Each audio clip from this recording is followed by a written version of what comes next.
سب سے بڑا جو مسافر طیارہ دنیا میں آج کل ہے وہ A380 ہے، اور میں نے اس کی ایک ریسرچ پڑھی تھی کہ اس کی وڈتھ اتنی ہے ایک پر سے دوسرے پر تک کہ جتنی ایک فٹ بال اسٹیڈیم کی وڈتھ ہوتی ہے، اتنا بڑا وہ جہاز ہے۔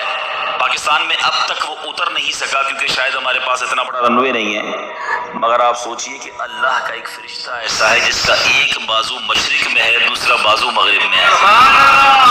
اس فرشتے کا حجم جو ہے، اس کی وڈتھ کا عالم کیا ہوگا، آپ سنیے۔ اور آقا علیہ الصلوۃ والسلام فرماتے ہیں جو شخص محبت کے ساتھ مجھ پر درود بھیجتا ہے تو اللہ تبارک و تعالیٰ، گویا اللہ کے حکم سے، میں حدیث کا مضمون عرض کر رہا ہوں، اللہ کے حکم سے وہ فرشتہ جو ہے وہ پانی میں نہر رحمت میں غوطہ لگاتا ہے، اور غوطہ لگا کر پانی سے باہر آ کر اپنے پروں کو جھاڑتا ہے۔ آپ نے کبھی یہ منظر دیکھا ہوگا کہ چھوٹی سی چڑیا جو ہے پانی میں اگر گر جائے اور باہر نکل کر اپنے پروں کو پھڑ پھڑائے تو کتنے قطرے گرتے ہوں گے، مگر ایک ایسا فرشتہ کہ جس کا ایک بازو مشرق میں دوسرا مغرب میں، جب وہ پانی سے نکل کر اپنے پروں کو پھڑ پھڑائے، پروں کو ہلائے جھاڑے تو کتنے قطرے گریں گے، کاؤنٹ کرنا پاسبل نہیں۔ اب سنو ہونا کیا ہے، پیارے آقا فرماتے ہیں کہ اللہ تعالیٰ اس کے پروں سے ٹپکنے والے ہر قطرے سے ایک فرشتہ پیدا فرماتا ہے۔ اچھا وہ فرشتوں نے کرنا کیا ہے؟ آقا علیہ الصلوۃ والسلام فرماتے ہیں وہ فرشتے قیامت تک اس درود پڑھنے والے کے لیے استغفار کرتے رہتے ہیں۔ یعنی درود پڑھنا اتنا سا کام ہے، ذرا مل کر پڑھیں، الصلاۃ والسلام علیک یا رسول اللہ۔ 30 سیکنڈز بھی نہیں لگتے ایک درود پڑھنے میں، مگر انعام کتنے بڑے بڑے ہیں۔ دنیا کا دستور ہے جتنا مشکل کام بندہ کرتا ہے اتنی آمدنی زیادہ ہوتی ہے۔ ایک نارمل میٹرک پاس بندہ جاب کرے اس کی سیلری تھوڑی ہوگی، گریجویٹ کرے اس کی سیلری زیادہ ہوگی، PhD کر لے سیلری اور بڑھ جائے گی۔ جتنا کوالیفائڈ، جتنی محنت کر کے، جتنا آگے بڑھ کے بندہ کام کرتا ہے اس کو اتنا دنیا میں انعام ملتا ہے۔ میرے رب کی رحمت دیکھو، کام تھوڑا کرتے ہیں رب زیادہ عطا فرماتا ہے۔ گویا اس کی رحمت جو ہے اپنے بندوں پر برسنا چاہتی ہے۔ اے میرے بیچ اسلامی بھائیوں، میں بھی نیت کروں اور آپ بھی نیت کریں، ہم کم از کم روزانہ 1200 بار درود پاک پڑھیں گے۔ آج جس ٹاپک پر میں نے کچھ مدنی پھول آپ کو پیش کرنے ہیں، بیسیکلی یہ ایک ایسی عبادت ہے، ایک ایسا عمل ہے جو ہمارے لیے بہت ضروری بھی ہے، مگر انفارچونیٹلی بدقسمتی سے ہماری بہت بڑی اکثریت اس کو شاید عبادت ہی نہیں سمجھتی ہے، اس کو ایک آرڈنری کام سمجھتے ہیں، ضمنی کام سمجھتے ہیں، اور اس میں اتنی توجہ بھی نہیں دیتے۔ اور اگر آج آپ توجہ سے پورا بیان سنیں گے تو آپ ریئلائز کریں گے کہ میں نے جس عبادت کی طرف آپ کی توجہ دلانی ہے وہ صرف نارمل عبادت نہیں، بلکہ حدیث میں اس کو ایک برین آف عبادہ، مخ العبادہ کہا گیا۔ وہ عبادت ایسی ہے جو عبادتوں کا بھی مغز ہے۔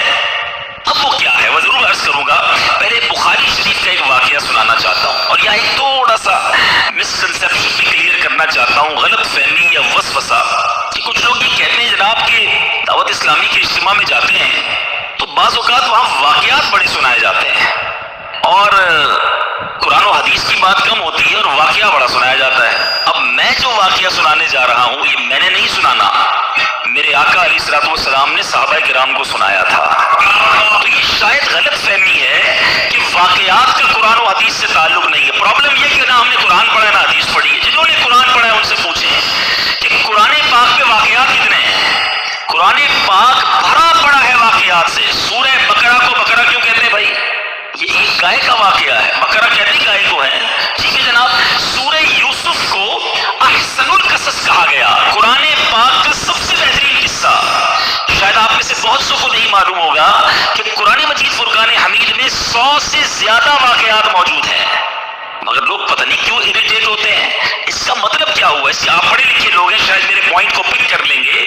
بخاری شریف کی بڑی بڑی کتابوں میں، حدیث کی جتنی بڑی کتابیں ہیں، نبی پاک نے پچھلی قوموں کے واقعے بیان کیے، قرآن واقعے بیان کر رہا ہے، نبی پاک واقعات بیان کر رہے ہیں۔ What is the reason behind this? اس کا مطلب یہ ہے کہ انسان کو اللہ نے جس طریقے سے بنایا ہے نا، ہمارا ذہن واقعے کو جلدی قبول کرتا ہے، ہم اسٹوری کے ذریعے بات جلدی سمجھتے ہیں۔ اور آج ہوئی ہے. اللہ کا کلام ہمارے پاس 1450 سال سے موجود ہے. آج جائیے اسکول کالجز کے اندر, آج بڑے بڑے پروفیسر اس بات اس نتیجے پر پہنچے ہیں کہ جناب بچوں کو اگر کوئی بات سکھانی ہے تو کوئی اسٹوری کے ذریعے سکھانی ہوگی, کسی پوئم کے ذریعے سکھانی ہوگی, کوئی واقعہ بیان کرے تو بات دل میں گھر کر جائے گی. آج ماڈرن سائنس اس بات پر پہنچی ہے, میرا قرآن اور نبی کی حدیث ان واقعات سے بھری ہوئی ہیں. تو آج میں وہ واقعہ سنانے جا رہا ہوں جو بخاری شریف میں موجود ہے. اللہ کے حبیب علیہ الصلوۃ والسلام نے صحابہ کرام کو سنایا, اور امیزنگ کمال کا واقعہ ہے, اور یہی میرے آج کے ٹاپک کا یوں سمجھیے سینٹرل آئیڈیا ہے. آپ کو اندازہ ہو جائے گا کہ میں کیا بیان کرنا چاہتا ہوں, اور اس واقعے سے ہمیں بہت کچھ سیکھنے کو ملے گا. بخاری شریف میں ہے, حضرت عبداللہ بن عمر رضی اللہ عنہ سے مروی ہے, کہتے ہیں میں نے پیارے آقا علیہ الصلوۃ والسلام کو فرماتے سنا.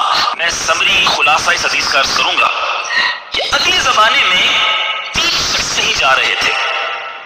رات کا وقت تھا, سونے کے لیے انہوں نے ایک غار کا انتخاب کیا اور ایک غار میں جا کر وہ آرام کرنے لگے. اس زمانے میں موٹیل اور ہوٹل تو ہوتے نہیں تھے کہ رات ہو گئی تو چلو کسی ہوٹل میں جا کے آرام کر لیں. کوئی غار دیکھا اور وہیں سو گئے پہاڑ کے اندر.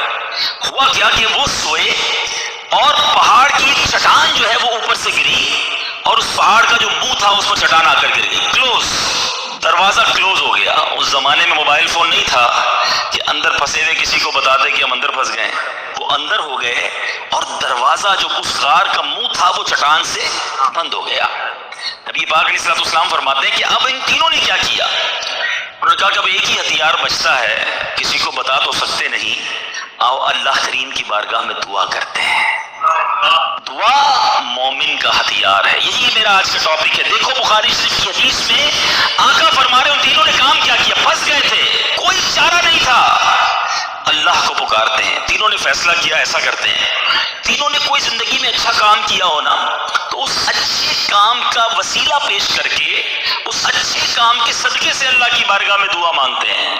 بخاری شریف کی حدیث سے یہ عقیدہ کلیئر ہو رہا ہے کہ وسیلے سے دعا مانگی جا سکتی ہے. اچھا جناب, پہلے بندے نے کیا کیا, اللہ کی بارگاہ میں دعا کی کہ یا اللہ میرے والدین بہت بوڑھے تھے, جب میں جنگل سے بکریاں چرا کر لاتا تو دودھ دو کر سب سے پہلے اپنے والدین کو پلاتا, اس کے بعد اپنی بیوی اور اپنے بچوں کو پلاتا.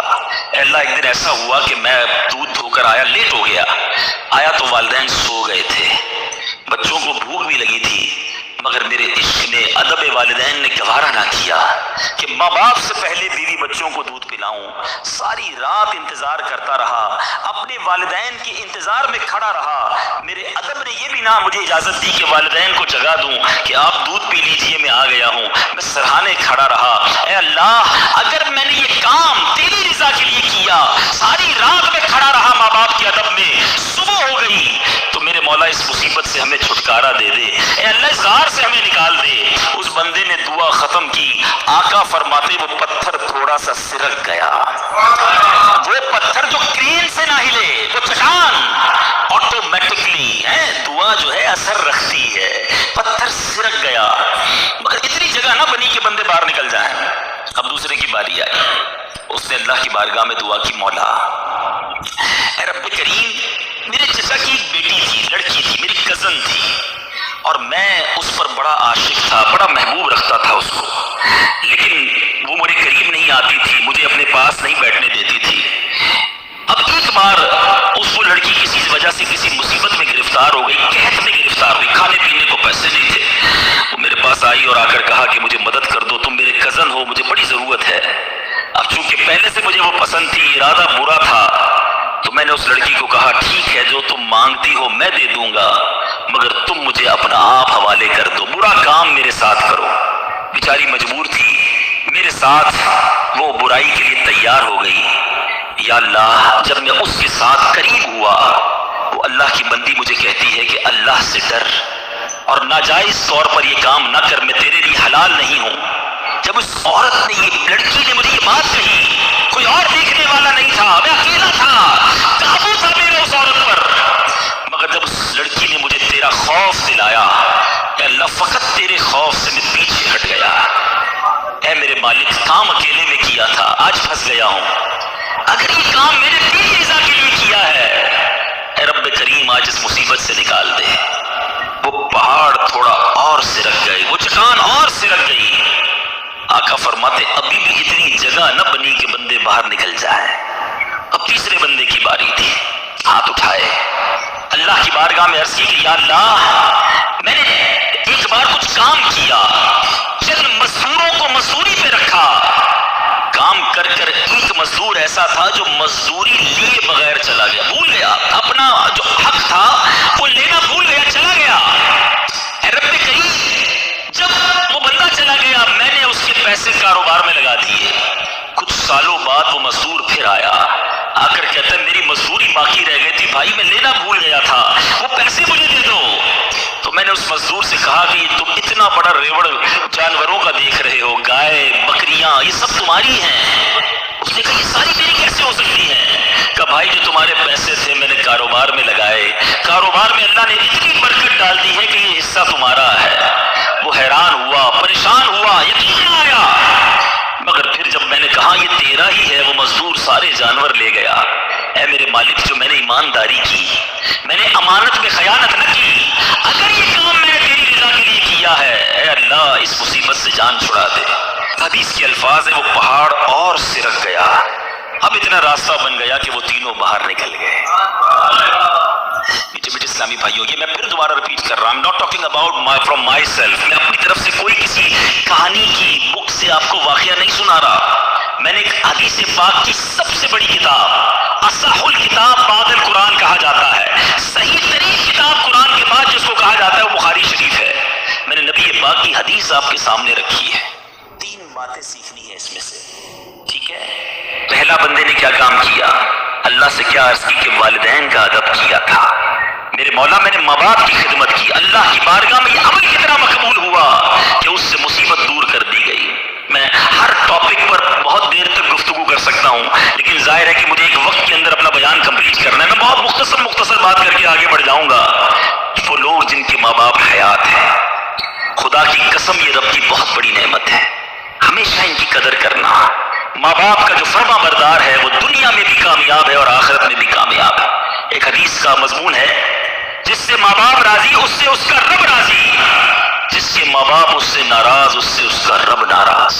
یاد رکھنا میرے بھائیوں، وہ میرے نوجوانوں جن کے ماں باپ حیات ہیں، ان کی قدر کرو، ان کی دعائیں لو، خدا کی قسم اس کو کامیابی سے کوئی نہیں روک سکتا جس کے ساتھ ماں باپ کی دعائیں ہیں، اور اس شخص کو بربادی سے کوئی نہیں روک سکتا جس کے ماں باپ اس سے ناراض ہیں۔ دنیا میں اور بہت سارے گناہ ہیں، ہر گناہ کی سزا، اس کا رزلٹ، اس کا عذاب جو ہے وہ بندے کو مرنے کے بعد پتہ چلتا ہے، مگر ماں باپ کی نافرمانی وہ گناہ ہے کہ جس کا عذاب بندے کو دنیا میں دکھایا جاتا ہے۔ جو ماں باپ کا نافرمان ہوتا ہے نا، اس کی اولاد دنیا میں اس کی نافرمان ہوتی ہے۔ آج آپ بہت سارے اسلامی پرچیاں بھی دیتے ہیں، دعائیں بھی کرواتے ہیں، میں آپ کو ایک مشورہ دیتا ہوں، ادھر ادھر دعائیں مت کراؤ، جس کے پاس ماں ہے نا اپنی ماں کے قدموں میں بیٹھ جاؤ، خدا کی قسم ماں دل سے دعا کر دے طوفان ٹل جایا کرتے ہیں۔ بھول گئے آپ کہ جنت میں موسیٰ کا پڑوسی بنا دیا اللہ نے، ایک کسائی کو ماں نے دعا دی تھی، اللہ نے موسیٰ کا جنت میں پڑوسی بنا دیا۔ تو ماں باپ کی ادب کریں، نافرمانی نہ کریں۔ دوسری بات، بڑی اہم بات ہے، بڑے نوجوان بیٹھے ہیں یہاں پر، آج جو بے حیائی کا دور ہے، آج جو بدکاری کا دور ہے، آج جو سوشل میڈیا نے ہماری آنے والی نسلوں کو برباد کر کے رکھا ہے، فلموں نے، ڈراموں نے، ماڈرنزم نے، حیا ختم ہوتی جا رہی ہے۔ اس نوجوان نے کیا کیا تھا؟ اکیلا تھا، اس لڑکی پر قابو تھا، مگر جب خوف خدا طاری ہوا تو وہ موقع چھوڑ کر اللہ کے لیے الگ ہو گیا۔ بتائیے آج ہمارا کیا حال ہے؟ نیک نمازی دکھنے والے بھی اکیلے میں جب ہو، اللہ نہ کرے گناہ کا موقع مل جائے، کیا اب بندہ بچتا ہے؟ ہم سوچے تو صحیح کہ ہم گناہ کرتے وقت یہ خیال تو رکھتے کوئی دیکھ نہ لے، دروازہ بند کر دو، لائٹ آف کر دو، کہیں اور چلتے ہیں، یا تو جاننے والے رہتے ہیں۔ ارے جدھر جا رہے ہو ادھر کا رب کوئی اور ہے کیا؟ اللہ ہر حال میں دیکھ رہا ہے۔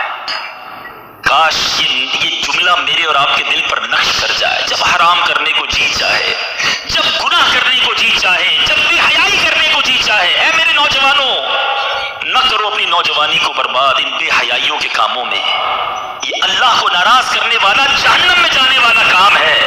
حفاظت کرو اپنی، شیطان کے واروں سے بچاؤ اپنے آپ کو، اور اس کی بڑی وجہ یہ سوشل میڈیا ہے۔ یاد رکھیے گا، پہلے نگاہ بہکتی ہے، پھر دل بہکتا ہے، شرمگاہ بہکتی ہے.